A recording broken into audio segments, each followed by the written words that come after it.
warahmatullahi wabarakatuh. الحمد لله نحمده ونستعينه ونستغفره ونعوذ بالله من شرور أنفسنا ومن سيئات أعمالنا من يهده الله فلا مضل له ومن يضلله فلا هادي له وأشهد أن لا إله إلا الله وحده لا شريك له وأشهد أن محمدا عبده ورسوله الذي أرسل رسوله بالهدى ودين الحق بشيرا ونذيرا وداعيا إلى الله بإذنه وسراجا وقمرا منيرا أما بعد فأعوذ بالله من الشيطان الرجيم بسم الله الرحمن الرحيم يا أيها الذين آمنوا اتقوا الله وقولوا قولا سديدا الحمد لله সমস্ত প্রশংসা সমস্ত স্তোত্রনা সেই মহান আল্লাহ রাব্বুল আলামিনের জন্য, যে মহান আল্লাহ সুবহানাহু ওয়া তাআলা আমাদেরকে দীর্ঘ কয়েক বছর পর তার জান্নাতের বাগানের ভিতরে আমাদেরকে আসার এবং বসার, কিছু কথা বলার এবং শ্রবণ করার তৌফিক দান করলেন। সে আল্লাহ রাব্বুল আলামিনের প্রতি শুকরিয়া আদায় করি, সবাই বলে আলহামদুলিল্লাহ। অতঃপর দুরূদ ও সালাম বর্ষিত হোক সর্বকালের সর্বযুগের সর্বশ্রেষ্ঠ মহামানব সাইয়্যিদুল আম্বিয়া মুরসালিন ওয়া খাতামুন নাবিয়্যিন মা আমিনার নয়নমণি, যে নবী আমাদের জন্য রেখে গিয়েছেন উত্তম আদর্শ, সেই নবীর প্রতি অগণিত দুরূদ ও সালাম বর্ষিত হোক, সবাই বলে আল্লাহুম্মা সাল্লি আলাইহি আল্লাহুম্মা বারিক আলাইহি। আমি সংক্ষিপ্ত সময়ে, যেহেতু সময় অল্প, এই সংক্ষিপ্ত সময়ের ভিতর থেকে এই আল্লাহ ভীতি সম্পর্কে কয়েকটি গুরুত্বপূর্ণ কথা বলবো ইনশাআল্লাহ। তারপরেই আমি আমার বক্তব্য শেষ করবো। মা তাওফীক ইল্লা বিল্লাহ, আলাইহি তাওয়াক্কালতু ওয়া ইলাইহি উনীব। প্রথম যে বিষয়টি বলবো, আল্লাহ রাব্বুল আলামিন আমাদেরকে তার জমিনে পাঠিয়েছেন তার ইবাদত বন্দী করার জন্য, তার অনুমত অনুসরণ করার জন্য। তিনি ছাড়া দ্বিতীয় কোনো মাবুদকে, দ্বিতীয় কোনো আল্লাহকে বা দ্বিতীয় কোনো নবীকে অনুসরণ করা যাবে না। তো আজকে আমরা দীর্ঘ কয়েকটি বছর পর এই মহেশপুর ঈদগাহ মাঠে, হোক সেটা ছোট কিংবা বড়, মাহফিল বা মাহফিলি, ছোট নেই বড় নেই, যেটাকে বলা হয় জান্নাতের বাগান। তো আজকের দিনের জন্য, আজকের রাতের জন্য চকমতুর, মহেশপুর এবং আশেপাশে যারা রয়েছেন, তারা বাড়িতে বসে না থেকে আপনারা সবাই মাহফিলের দিকে চলে আসুন। মা ও বোনদেরকেও বলছি যে আপনাদের জন্য এখানে ব্যবস্থা করা হয়েছে, তাই আজকে রাতের জন্য, অন্তত পক্ষে একদিনের জন্য বাড়িতে বসে না থেকে মাহফিলের দিকে চলে আসুন। তো আমি যে বিষয়টি নিয়ে আলোচনা করার ইচ্ছা পোষণ করেছি, ওয়াত্তাকুল্লাহ, এই সম্পর্কে কোরআনে অসংখ্য অসংখ্য জায়গায় আল্লাহ রাব্বুল আলামিন ঘোষণা করে দিয়েছে। আল্লাহ রাব্বুল আলামিন বলেন সূরা আল ইমরান আয়াত নম্বর 102 আল্লাহ রাব্বুল আলামিন বললেন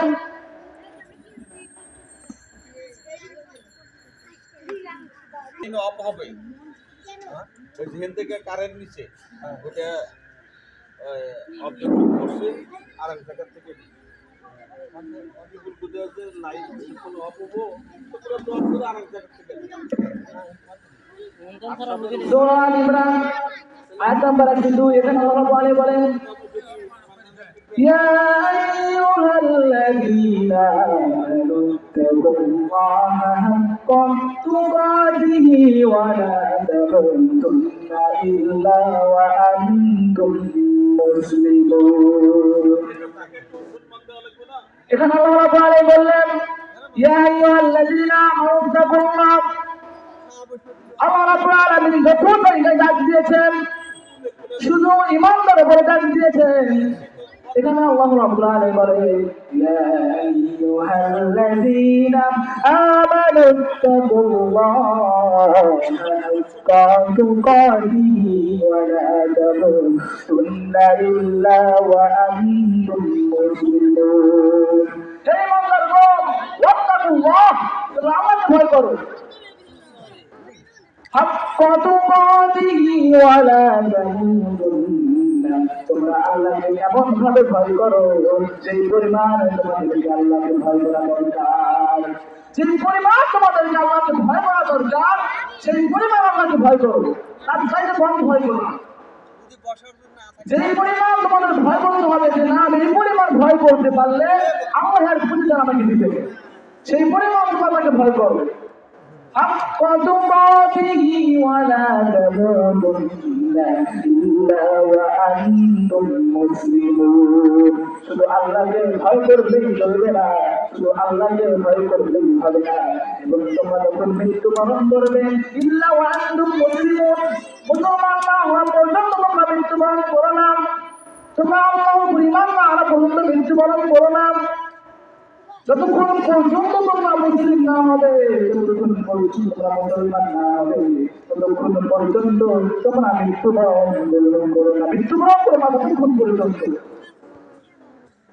তারপর আল্লাহ রাব্বুল আলামিন সূরা আহজাব আয়াত নম্বর 70 এখানে আল্লাহ রাব্বুল আলামিন বলেন ইয়া আইয়ুহাল্লাযীনা আমানু তাকুল্লাহা ওয়া কুলু কাওলান সাদীদা।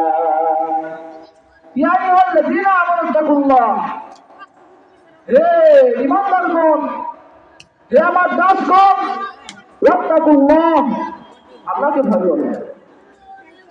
ওয়া কুলু কাওলান সাদীদা, এবং তোমরা আমাকে ভয় করো এবং তোমরা কি করো?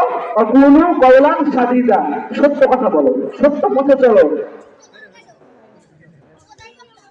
তারপর তোমরা আমাকে ভয় করে তোমরা সত্য পথে চলো, তাহলেই তোমরা সুপথগামী। এরকম ভাবে আল্লাহ রাব্বুল আলামিন অসংখ্য অসংখ্য জায়গায় তার ভয় সম্পর্কে বলে দিয়েছে। এরপর আল্লাহ রাব্বুল আলামিন সূরা তালাক আয়াত নম্বর 5 এখানে আল্লাহ রাব্বুল আলামিন বলেন যে যদি কোনো আমার উম্মত, যদি কোনো আমার বান্দা আমাকে ভয় করে, যদি কোনো আমার বান্দা আমাকে ভয় করে, আমি আর প্রতিদান কি দিব? আমি আর প্রতিদান কি দিব সেটা আল্লাহ রাব্বুল আলামিন বলে দিলেন। সূরা তালাক আয়াত নম্বর 5 এখানে আল্লাহ রাব্বুল আলামিন বলেন وَمَن يَتَّقِ اللَّهَ يُكَفِّرْ عَنْهُ سَيِّئَاتِهِ وَيُعْظِمْ لَهُ أَجْرًا। وَمَن يَتَّقِ اللَّهَ, আমার বান্দা যদি আমাকে ভয় করে, আমার বান্দা যদি আমাকে সত্যি ভয় করে সত্যিকারের মতোই, ইউকাফির আনহু, সেই বান্দাকে আমি মাফ করে দিব। ইউকাফির আনহু, সেই বান্দাকে আমি মোচন করে দিব।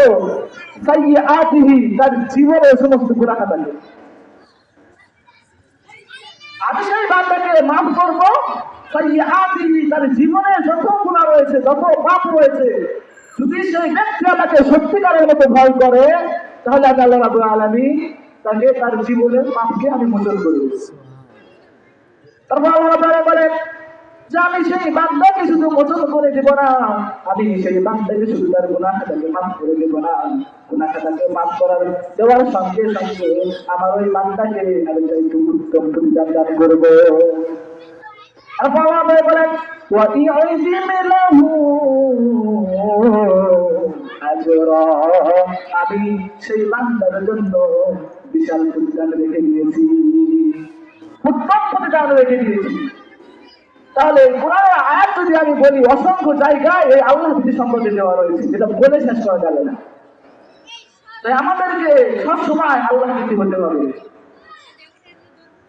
এরপর আল্লাহ রাব্বুল আলামিন সূরা আনফাল আয়াত নম্বর 2, এখানে আল্লাহ রাব্বুল আলামিন বললেন, ইন্নামাল মুমিনুনা আল্লাযীনা ইযা যুকিরাল্লাহ, ইন্নামাল মুমিনুনা আল্লাযীনা, তারাই তো প্রকৃতি মুমিন, ইযা যুকিরাল্লাহু ওয়াজিলাত কুলুবুহুম,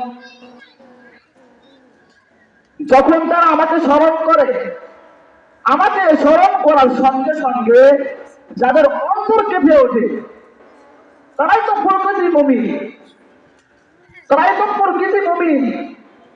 ওয়াইযা তুলিয়াত আলাইহিম যাদাতুহুম, এবং যারা কোরআন তেলাওয়াত করে, কোরআনকে পাঠ করে এবং কোরআন পাঠ করার মাধ্যম দিয়ে তাদের ঈমান বৃদ্ধি হয়।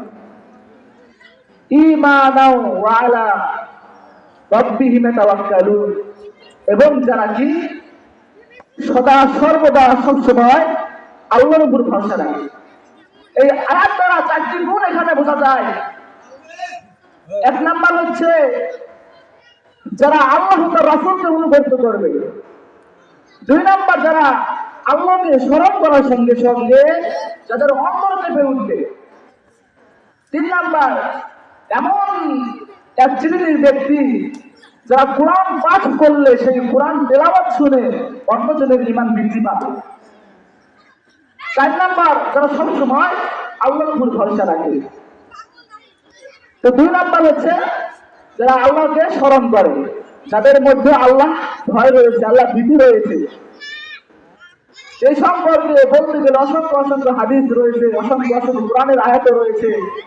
এতক্ষণ যাবত আমি কোরআনের আয়াত নিয়ে করলাম। তো এখন আমরা জানবো এই সম্পর্কে রাসূল সাল্লাল্লাহু আলাইহি সাল্লাম তার নবুয়তের জীবনে আমাদেরকে এই আল্লাহ ভীতি সম্পর্কে কিছু শিক্ষা দিয়েছেন কিনা। এতক্ষণ যাবত আমরা কোরআন থেকে শুনলাম যে আল্লাহ রাব্বুল আলামিন বলছেন, আল্লাহ রাব্বুল আলামিন বললেন যে ঈমানদারগণ তোমরা আল্লাহকে ভয় করো। তবে এখন আমরা জানবো যে এই সম্পর্কে, এই আল্লাহ ভয় সম্পর্কে আল্লাহ রাসূল তার নবুয়তের জীবনে আমাদেরকে কি কোনো শিক্ষা দিয়েছেন। তো আমি সূরা আনফাল আয়াত নম্বর 2 এখানে বলেছিলাম যে এই আয়াতের মধ্যে 4টি গুণ রয়েছে। 2 নাম্বার যারা আল্লাহকে স্মরণ করে এবং স্মরণ করার সঙ্গে সঙ্গে যাদের অন্তর কেঁপে ওঠে। তো হাসান রাহিমাহুল্লাহ হতে বর্ণিত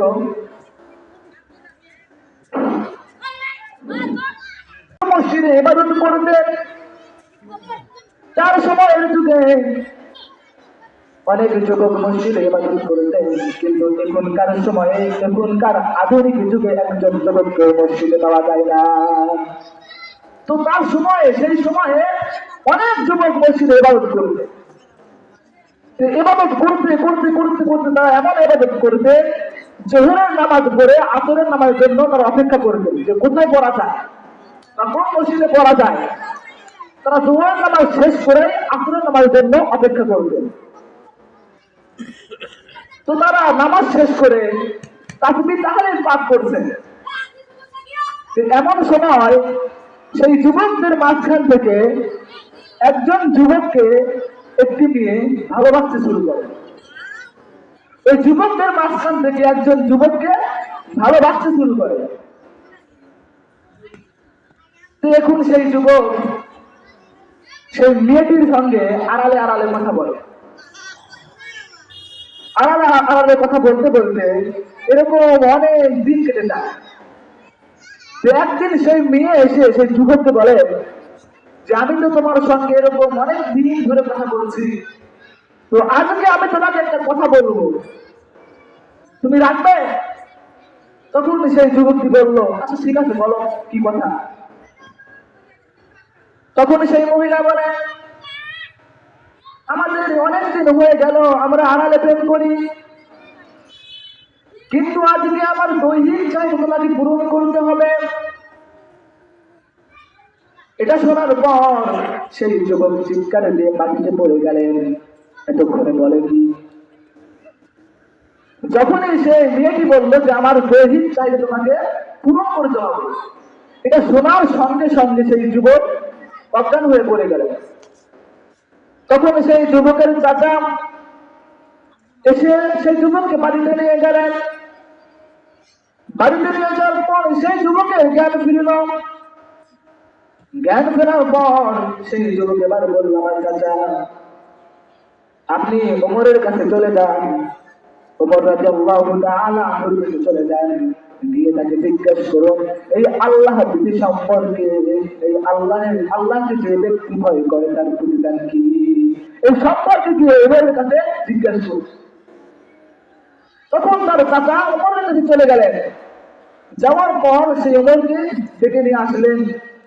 আসার পর তাকে সবকিছু খুলে বললেন যে আমার ভাতিজা এরকম এরকম হয়েছে, এরকম এরকম তিনি করেছেন, সংক্ষিপ্ত বলছি। তখন ওমর রাদিয়াল্লাহু তাআলা আনহু বললেন যে ওয়ালিমান খাফা মাকামা রাব্বিহি জান্নাতান, সেই ব্যক্তির জন্য আল্লাহ রাব্বুল আলামিন দুটি জান্নাত তৈরি করে রেখে দিয়েছে। সেই ব্যক্তি কি করব? সেই মেয়েটি বলেছিল যে আমার দৈহিক চাহিদা তোমাকে পূরণ করতে হবে, আর সেই যুবকটি না করেছিল। তার মানে তার অন্তরে আল্লাহ ভীতি রয়েছে। ইচ্ছা করলে সেই ব্যক্তি করতে পারতো, ইচ্ছা করলে সেই ব্যক্তি করতে পারতো, কেউ দেখতো না, কিন্তু তার অন্তরে আল্লাহ ভীতি রয়েছে, এটাই সে করে। আরেকটা হাদিস বলি, বক্তব্য শেষ করে দেব। এই হাদিসটি বর্ণনা করেন হুযায়ফা রাদিয়াল্লাহু তাআলা আনহু। রাসূল সাল্লাল্লাহু আলাইহি সাল্লামের যুগে কিংবা তার আগের যুগে বনী ইসরাঈলের এক ব্যক্তি, তার অনেক অর্থ সম্পদ, অনেক ধন সম্পদ ছিল, টাকা পয়সার কোনো কমতি সেই ব্যক্তির কাছে ছিল না। সন্তানাদি, টাকা পয়সা, অর্থ আদি সব ছিল। হঠাৎ করে সেই ব্যক্তির যখন মৃত্যুর সময় ঘনিয়ে এলো, তখন সেই ব্যক্তি তার সন্তানদেরকে ডাকিয়ে বললেন, হে আমার সন্তানেরা, তোমরা এদিকে এসো। তখন সন্তানেরা বলল, হে আমার পিতা, আমাদের কি বলবেন বলেন। তখন বললেন যে আমি তোমাদের কেমন বাবা ছিলাম, আমি তোমাদের উত্তম বাবা ছিলাম নাকি খারাপ বাবা ছিলাম। তখন তার সন্তানেরা বলল যে আপনি আমাদের জন্য উত্তম পিতা ছিলেন, আপনি আমাদের জন্য ভালো বাবা ছিলেন।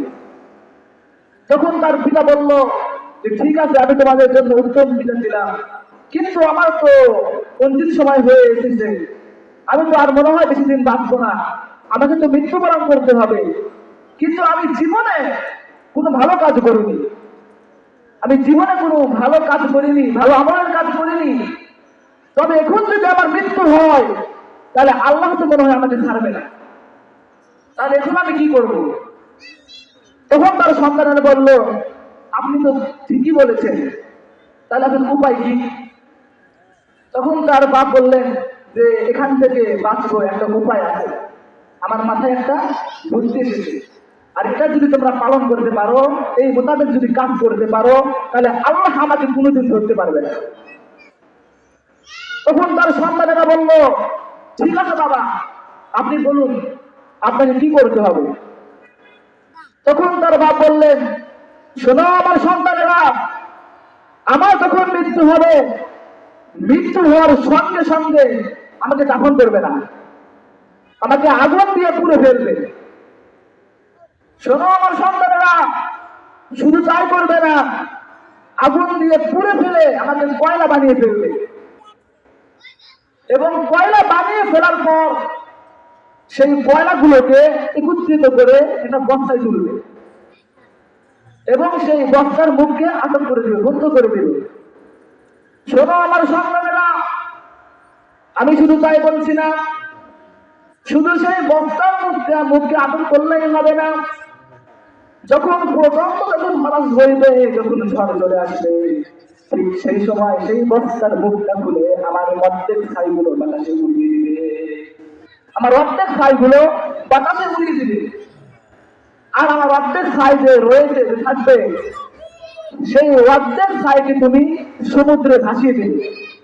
যদি আমি মৃত্যুর পর, আমি মারা যাওয়ার পর যদি এরকম করতে পারো, তাহলে আমার পুরো বিশ্বাস যে আল্লাহ আমাকে আর কোনোদিন ধরতে পারবে না। এটা তার বাপ তার সন্তানকে বলে গেল যে আমি যখন মৃত্যুবরণ করবো আমাকে এরকম কাজগুলো করবে, তাহলে আমার পুরো বিশ্বাস যে আল্লাহ আমাকে আর কোনোদিন ধরতে পারবে না। আসলে আল্লাহ ধরতে পারবে কি পারবে না? সেই ব্যক্তি এই ওসিয়ত করে গেল। তো বেশ কয়দিন পর তার বাপ মৃত্যুবরণ করলেন। তার বাপ মৃত্যুবরণ করার পর তখন তার সন্তানেরা তাই করল, বাপ যেগুলো করতে বলেছিল। তখন তার সন্তানেরা তার বাপকে আগুনে পুড়ে ফেলল। পুড়ে ফেলার পর তার বাপের ছাইগুলোকে একত্রিত করলো। একত্রিত করার পর সেই ছাইগুলোকে অর্ধেক উড়িয়ে দিল আর অর্ধেক সমুদ্রে ভাসিয়ে দিল। তো এটা করার পর আল্লাহ রাব্বুল আলামিন তখন হুকুম করলেন, কুল ফায়াকুন, হও হয়ে যাও। তখন সেই ছাইগুলোকে যেখানে যেখানে ছিটিয়ে দিয়েছিল, যেখানে যেখানে উড়িয়ে দিয়েছিল, আল্লাহ বললেন কুল ফায়াকুন, হও হয়ে যাও। সঙ্গে সঙ্গে তার ওই ছাইগুলোকে একত্রিত করে পুনরায় আবার আগের মতো হয়ে গেলেন। পুনরায় আবার আগের মতো হয়ে গেলেন। তখন আল্লাহ রাব্বুল আলামিন সেই বান্দাকে জিজ্ঞেস করলেন, তুমি এই কাজটি কেন করলে? তুমি আমার বান্দা, যদি তুমি আমার কাছে মাফ চাইতাম মাফ করে দিতাম। তুমি ভুল করেছো, আমার কাছে যদি বলতে আল্লাহ আমি ভুল করেছি মাফ করে দিতাম। কিন্তু তুমি এগুলো না করে তুমি কি করলে? মৃত্যুর পর তোমার সন্তানদেরকে দিয়ে তোমার লাশকে আগুনে পুড়িয়ে ফেলতে বললে। শুধু তাই করতে বললে না, তোমার ছাইগুলোকে সমুদ্রে ভাসিয়ে দিতে বললে আর অর্ধেক ছাই উড়িয়ে দিতে বললে। তো এখন বলো আমি তোমাকে কি করতে পারি? তখন সেই ব্যক্তি বলল, হে আমার রব, আপনি দুনিয়াতে আমার সব কিছু দিয়েছিলেন, কোনো কিছুর কমতি ছিল না। তবে হ্যাঁ, আমি জীবনে কোনোদিন ভালো কাজ করিনি, জীবনে কোনোদিন ভালো আমলের কাজ করিনি, যার জন্য আমার মনে হলো যে আমার তো মৃত্যুবরণ করতে হবে। তাহলে আমি যদি এখন এই অবস্থায় যদি মৃত্যুবরণ করি, তাহলে আল্লাহ আমাকে কোনোদিন ছাড়বে না। তাহলে এখন আমার উপায় কি? সেই জন্য আপনার ভয়ের জন্য আমি এই কাজটি করতে বাধ্য করেছি। এবার আল্লাহ বললেন, হে আমার বান্দা, তুমি যদি আমার কাছে যদি মাফ চাইতে আমি মাফ করে দিতাম, যদি আমার কাছে যদি তওবা করে যদি ফিরে আসতে আমি তাও তোমাকে মাফ করে দিতাম। কিন্তু তুমি এই কাজটি করো নাই, কিন্তু তোমার অন্তরে আমার ভয় চলে এসেছিল, যার কারণে আমি আল্লাহ রাব্বুল আলামিন তোমার জীবনের সমস্ত গুনাহ থেকে মাফ করে দিলাম। তাহলে সেই ব্যক্তি সামান্য আল্লাহর ভয় অন্তরে এনেছিল, যার জন্য আল্লাহ রাব্বুল আলামিন তার জীবনের সমস্ত গুনাহ থেকে মাফ করে দিলেন। যার জন্য আল্লাহ রাব্বুল আলামিন তার মাফ করে দিয়ে সেই ব্যক্তিকে উচ্চ মাকাম দান করলেন। ওয়া ইউজিবু লাহু আজরা, আল্লাহ রাব্বুল আলামিন তাকে তার জন্য উত্তম প্রতিদান দান করলেন। ওয়ালিমান খাফা মাকামা রাব্বিহি জান্নাতান, দুইটি জান্নাত আল্লাহ রাব্বুল আলামিন দান করে দিলেন। তাহলে আমাদেরকে আল্লাহ ভীতি সম্পর্কে কিছু বুঝতে হবে। এই সম্পর্কে আরো আলোচনা ছিল, কিন্তু সময় সংক্ষেপের কারণে আমি বলতে পারলাম না। তবে আমাদের উচিত, প্রত্যেকেরই উচিত, এক, সেটাকে আগে আমাদের ইমান ঠিক রাখতে হবে। ইমান ঠিক, সব ঠিক। যার ইমান ঠিক নেই তার কিছু ঠিক নেই। তারপর আমাদেরকে আল্লাহর ভীতি আনতে হবে, তারপর আমাদেরকে আল্লাহর ভয় আনতে হবে। যদি আমরা এই দুটি কাজ যদি করতে পারি, তাহলে আমরা হয়তো কোনোদিন আর পথ ভ্রষ্ট হতে পারবো না। তাহলে শয়তান হয়তো আর আমাদের কোনোদিন কাজকে পথ ভ্রষ্ট করে দিতে পারবে না। আল্লাহ তাআলা আমাদের সবাইকে এই আল্লাহ ভীতি সম্পর্কে বোঝার তৌফিক দান করুন। আল্লাহ তাআলা আমাদের সবাইকে এই বিষয়ে আমল করার তৌফিক দান করুন। আল্লাহ তাআলা আমাদের সবাইকে এই দ্বীনের ইসলামের সম্পর্কে জ্ঞান অর্জন করার তৌফিক দান করুন। এই বলে আপনাদের এটা শেষ করলাম, এবং আমার জন্য সবাই দোয়া করবেন। আল্লাহ রাব্বুল আলামিন যাতে আমাকে এই দ্বীনের ইসলামের পক্ষে এবং এই দ্বীনের খাদেম হিসেবে আমাকে আল্লাহ রাব্বুল আলামিন কবুল করে নেয়। যেহেতু আমি এলাকারই সন্তান, তাই আমি আপনাদেরকে বলছি আমার জন্য দোয়া করবেন, যাতে আল্লাহ আমাকে কোরআন এবং হাদিসের উপর সবসময় চলার তৌফিক দান করেন। এই কোরআন এবং হাদিসের উপর সবসময় কথা বলার, সহিহ হাদিস এবং সহিহ আকীদার উপর আমাকে চলার তৌফিক দান করুন এই সম্পর্কে, এবং আল্লাহ রাব্বুল আলামিন আমাকে এই কোরআনের উপর রাখার তৌফিক দান করুন। আপনারা দোয়া করবেন এবং আমি আপনাদের জন্য দোয়া করব। আল্লাহ রাব্বুল আলামিন আমাদের সবাইকে এই কথা আমল করতে তৌফিক দান করুন। আল্লাহু লানা ওয়া লাকুম ফিল কোরআনিল আযীম। আজকে ধানগড়া উত্তরপাড়া বাইতুল পান ফাউন্ডেশনের উদ্যোগ বিরাট ইসলামী জলসা ইসলাম মহেশপুর ঈদগাহ মাঠ ময়দান। তো আমরা যারা এখনো এদিক সেদিক ঘোরাফেরা করছি, এই আশেপাশে এলাকার সবাই আমরা এই মাহফিল আসার চেষ্টা করব। অন্তত পক্ষে আজকে দিনটার জন্য সবাই যার যার বাড়িতে টিভি চ্যানেল বন্ধ করে এই মাহফিলের দিকে চলে আসি এবং এখানে এসে সহিহ হাদিস এবং কোরআনের আলোকে কথা শুনবো। যেহেতু বক্তাগণ এসে গেছেন, তাদেরকে দাওয়াত করা হয়েছিল, তারা চলে এসেছেন, তাই আমরা এদিক সেদিক ঘোরাফেরা না করে আমরা মহেশপুর ঈদগাহ মাঠ ময়দান এখানে ব্যবস্থা করা হয়েছে এবং মা ও বোনদের জন্য ঈদগাহ মাঠের উত্তর মাসে ব্যবস্থা করা হয়েছে। তাই আপনারা সবাই যার যার মতো আজকের জন্য কাজকে স্থগিত করে মাঠের দিকে চলে আসুন।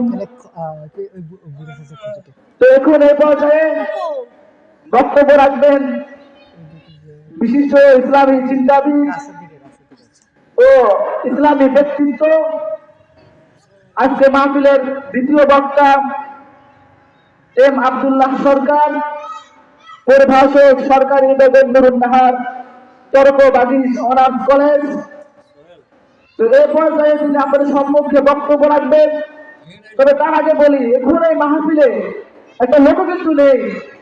প্রত্যেক ঘর থেকে যদি একটা করে লোক আসে তাহলে মনে হয় না যেখানে জায়গা দেওয়া যাবে। তাই আমি আপনাদেরকে অনুরোধ করে বলছি, অন্তত পক্ষে আজকে দিনের জন্য যার যার মতো যে যা পারেন মানে কাজকে স্থগিত করে যার যার মতো আপনারা মাহফিলের দিকে চলে আসুন। অন্তত পক্ষে আজকে দিনের জন্য, এটা আগামীকাল আর থাকবে না।